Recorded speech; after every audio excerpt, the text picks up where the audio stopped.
Is this the way it ends? 'Cause I told you I'll never look in some. But you walk by like Just heard this song this weekend. you could bring down my level of concern. Just need you to tell me we're alright, tell me we're okay. Peyton showed me that video this weekend. It's kind of cool. All the little glow in the dark stuff. So anyway, she just called me boomer when I said it looked cool. Self-esteem's fine. I hope you had a great weekend. We went to go see Emma yesterday and did some wedding planning, so that was fun. And remember how sunny it was? Sorry, that was Sunday. You were probably outside too. It was sunny. And yeah, I didn't do very much yard work, so I kind of embarrassed about that because everybody else is like mowing. But I left my gas in my lawnmower over the winter, so I'm probably not gonna be able to start it. So anyway, if you guys need some lawn to mow over the next couple of weeks, that'd be great. I don't know if you got my email, but I'm going to Arizona on Wednesday to see my parents and hang out with my mom and dad. My sister's down there now taking care of my mom, and she's in kind of tough shape. So I just want you to know I'm going to make mistakes until I get back and probably after I get back. And when I am trying to do too many things at once, I just make really stupid mistakes. So if I post something really goofy, can you just roll your eyes and go, oh, Starkey, and then just forgive me and move on and send me an email, okay? And I'll get back to you as soon as I can. Today I want to give you an overview of a couple things for this week, and then it's a little bit long, I'm not gonna lie. So, and then the next few days will be a lot shorter. So I went through this slide last week. By the way, I hope the advertising agency was cool. I haven't looked at those assignments yet. And then the webinar, I love that webinar. It's kind of cool because they're doing, like businesses are doing exactly what that woman talked about. So that was kind of cool. Anyway, this is just a quick review of your final project. We talked about that last week. And then a little bit on your final presentations. They'll be in small groups of your choice. If you don't choose somebody, I will. If you really want to be by yourself with just me, that's totally fine. It's just going to take us like 16 days because this is a big project. So I did put together your rubric on Saturday. I think I worked on your class for like 8 hours on Saturday. It was a lot. And there might be mistakes on this rubric, but I may do a little bit of modifying, but I don't think too much. So this is your rubric for your marketing campaign. I'm just going to run through this really quickly and then show you what we're doing this week. I'll go through it again before everything is due, but just so you have an overview. So during your presentation, you're going to give an overview of yourself, just a little kind of introduction to yourself. What do you like about virtual learning? And then introduce your company or your concept or your person that you decided to create a marketing campaign for. I did give you an idea of how many slides it should be, and I don't know if I did that all the way down. Got interrupted a few times. So just so you know, like I don't really want oodles of information on one slide. You break them up if it's more than 6x6 rule. Then you're going to introduce the existing brand if there is one, what their market mix, product service mix is, their logo, what they're doing currently, and then describe the name of your campaign. So like Share a Coke would be an example of a name of a campaign. So come up with a name of yours. If there's not an existing brand, maybe here just talk about competitors that you have. Then you're going to talk about your target markets persona. I'll talk about this in tomorrow's screencast so you know what I mean by that. And then the secondary market persona. Never ever paragraphs except in this part you can use paragraphs. Then your mood board and brainstorming. This is something you're going to work on like every day for the rest of the term. So any like inspiration that you find and brainstorming, just throw that in a doc. You can even have in your final slideshow a link to that doc or a link to pictures within a doc, whatever you want to do to organize it. If it's a Pinterest page, whatever your style is, it's totally fine. If it were me, I would probably just make a doc and start putting images on it. My daughters would probably use a Pinterest page, and one of my daughters, actually for all her wedding stuff, she has like an Amazon shopping list for each of the areas. It's kind of cool. So that would be something you could do as well. Probably not the Amazon shopping, but then the brand identity, we'll go through some slides on this. What's your personality of your brand? We're going to talk about SEO on Friday, and unless things go awry and I don't get that organized, I do have lots of stuff on SEO, but It's just really fun to talk about. We could actually spend a whole class just talking about SEO, and people work for a long time to try to get their SEO maximized. We're going to talk about your color palette. Again, these aren't going to go really in any sort of an order. You can be working on your color palette while you're working on your brand. So everything has to be justified. You need a rationalization for everything that you're doing. Then your logo. So what is it that you're including into your logo, your old logo if there is one, your new logo, and there's some design websites for those. You can sketch it if you want. If you're artistic, I would encourage you to use that instead of using the computer for a lot of this. Except your print ad. You're going to want to do on the computer. If you have any fancy design software at your house or your parents use it, go ahead and use that. Otherwise, Canva is a really, really cool website and super easy. So I'm going to encourage you to use Canva to create your first print ad. And then you're going to do 3 social media posts. I kind of changed it up from the examples that you saw. You're going to be able to use the same post material for 3 different types of social media. So if you create a social media post for Facebook, you can also use basically that same content in your Insta or your Twitter. Obviously, you might need to tweak it a little bit. And then these are some examples of social media that you can use, but if you have something else you want to use, that's totally fine. Social media post 2, oops, I pushed post 3.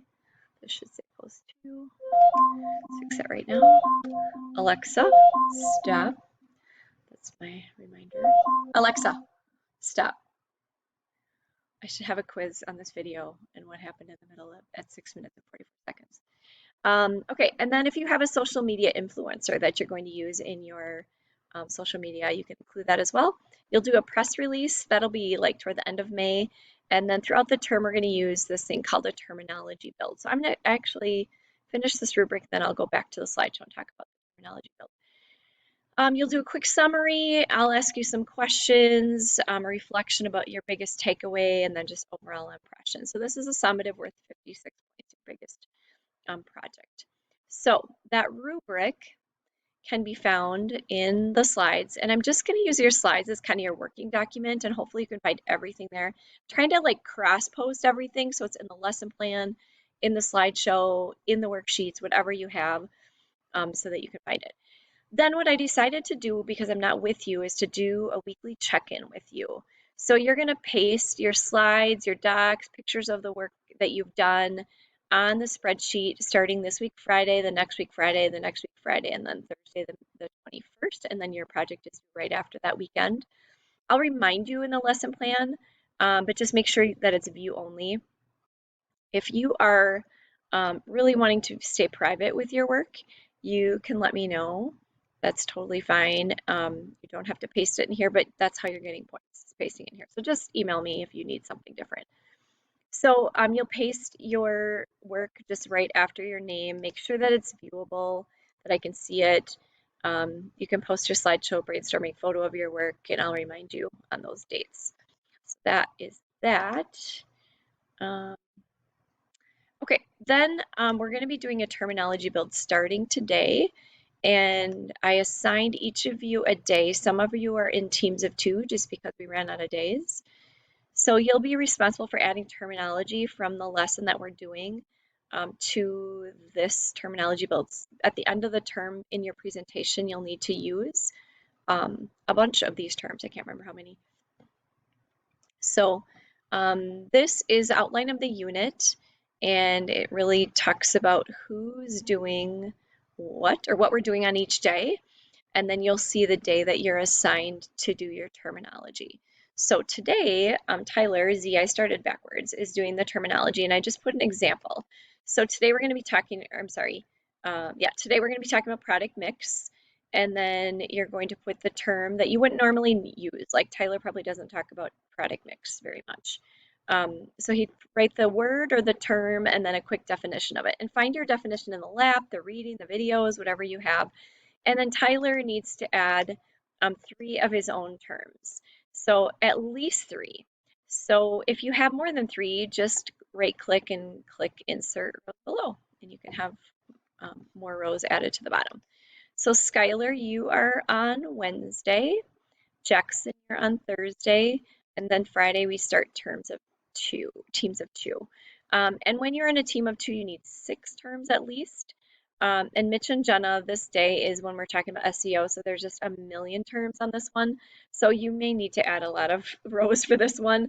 And if you use a source, you can add the source in there too, just so we have that. But don't just click one link.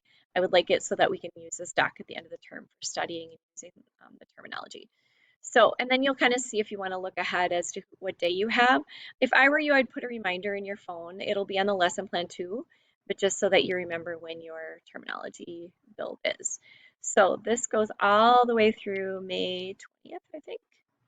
Yeah, Tyler, good stuff. You are the last person on May 20th. Okay. So that is just to help us. All right, and then today's lesson is on product mix. I'm going to just cruise through this really quickly before I run out of time. So product mix is not a really difficult term. Today is pretty easy. Tomorrow and the rest of the week are short screencasts, but a little bit more content as you're brainstorming what your project is going to be. So in your creation of your brand, your person, your campaign, whatever it is, something you want to look at is what your product or service mix is. And basically what it is what are the product lines or the service lines that you're going to have to try to meet your target market. The product line is like all different types of Air Jordan shoes or Jordan shoes. And then you want to meet your customers' needs based on what their product needs are on price, quality, the breadth of the mix, the consistency of your product campaign. I put a little speaker note link down here to the Colgate product mix. And there's actually a lot of information in the lab on this one. Changes in the product service mix. So if you think about any product you use, they might change it just to make it new and improved, or they might tweak it and change the iPhone port for the speaker or that earbuds for whatever reason, or make them wireless. And that's just to keep things fresh, but then also for these reasons. One, the company might just expand. They might have new complementary products that go with it. For example, Eddie Bauer had a brand of like clothing, and all of a sudden they expanded to making SUVs or branding their SUVs. It was kind of crazy. Complementary products might be a purse that you buy, and then all of a sudden there's a wallet that goes with it. That would be complementary. Maybe there's a new market opportunity right now. We're looking at HSB gifts for next year, and they have branded face masks or masks that you can get. And we're like, that's kind of a fun idea. Or maybe there's increased sales, so you need to change your mix. Maybe to make your reputation improve. Maybe to make your facility more efficient, you decide to change things up so that you can use the same equipment to make this and that, or make things flow a little bit better. Maybe you have a contraction in the market that products are not being used anymore. People are just not finding it appealing. Like I used to use a Walkman in high school, which was a cassette player, little box that I would take with my music and my earbuds. Did I have earbuds? No, I had headphones back then. No earbuds. Those were when I was teaching, actually.